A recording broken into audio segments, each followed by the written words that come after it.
Yeah, man. So I like that, bro. Dude, real quick. Let's do it, baby. Let's do it. Just football. All right. Here we go. Kaepernick. Okay. Could he start in the league right now?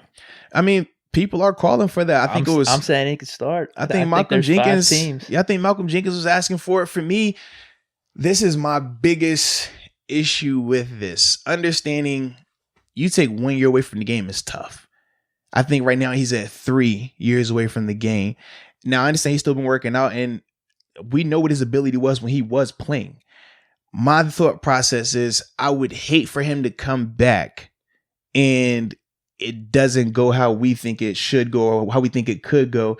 And then people try to use that as justification for, oh, well, see, they weren't blackballing me, just wasn't good enough. And I feel like, and we can agree, we know that would come up because it's very realistic that the game is not going to look the same. I mean, you take 3 years, you see how guys look after taking 6 weeks away. We're worried about Ben coming back because after just one season. So imagine sitting out 3 seasons.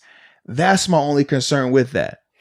Understood. I just think he's better than probably, 4 or 5 of these bottom tier QBs right now. Well, I definitely think he could make a roster without a doubt. I mean, when you look at the amount of quarterbacks, roster, whether it's backers or starters, like he definitely should belong. But my biggest concern is after 3 years, what does that look like? Yeah, and to your point of people saying, he was. Oh, they would definitely justify. He was never that way. good anyway. They would definitely justify. Dude, that's way. That's just ridiculous. I talked about common sense when we were talking about the whole coalition thing. That's just people not using common sense. Because no matter what, like if he does play, unfortunately bad, then that's just because he's been away from the game for so long. Like it's not.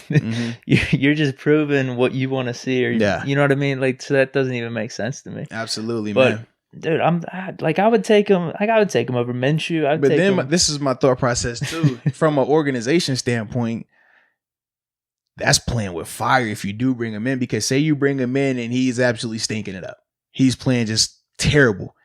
If you release him, just think about the backlash and how you restart everything back again, man. So it's really a lightning rod when you're talking about Colin Kaepernick and if he should come back and play, if a team should sign him and everything that's associated with it. For me personally, I would love to see it just because I'm a supporter of him in the movement and the things that he went through to get this conversation to where it is today.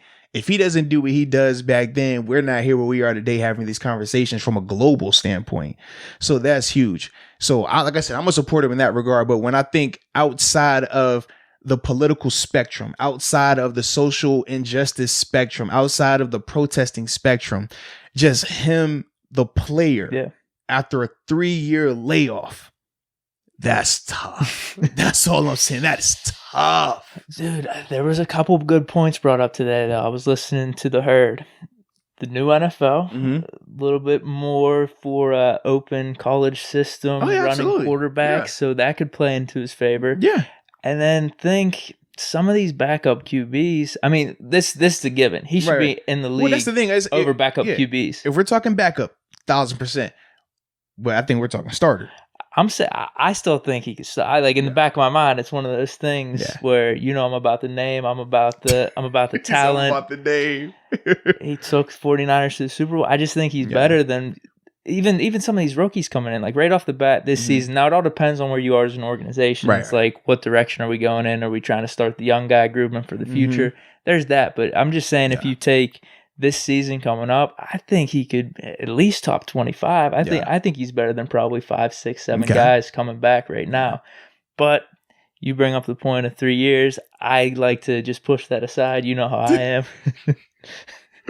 And I'm going based off what I saw 3-4 years ago.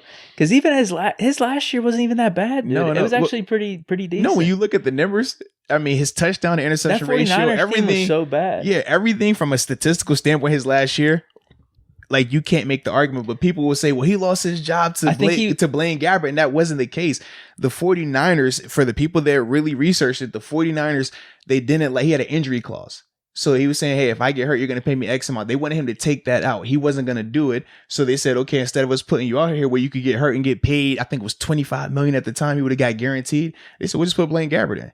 And that team was so bad. That's they were terrible. Yeah. So he might have lost his job the year before, a little, like at the end of the season. I can't completely remember, But then you're right. Something happened with Gabbert. Then he came in and finished up the season. He didn't lose his job the year before. He was hurt the year before. Is that what happened? Yes, he was hurt the year before. I remember seeing another quarterback. And that whole offseason, he was injured rehabbing. Okay. And that was the biggest reason why they were like, well, we all knew the contract. Well, hey, if he goes out here and he's not healthy and he gets hurt, he's going to get this amount guaranteed. They bring in Gabbert and they're like, oh, well, shoot, we're just going to put Gabbert out there. And that was that whole thing. But then I think he ended up taking the clause out somewhere during the season, and that's when they gave him the opportunity to play. And then his numbers looked good. He was fine. It was. This is just off the top of my head. I think it was like 16 touchdowns, 4 picks. Absolutely. Like that. Yes. He looked good, man. And then that's when that offseason is when he wasn't back in the league. Correct. But there was but some people was bringing up some points. I remember at that point where, Kaepernick's better than Flacco. He's better than at the time. His numbers were there. 10, absolutely. 15 quarterbacks in the league, and it was just.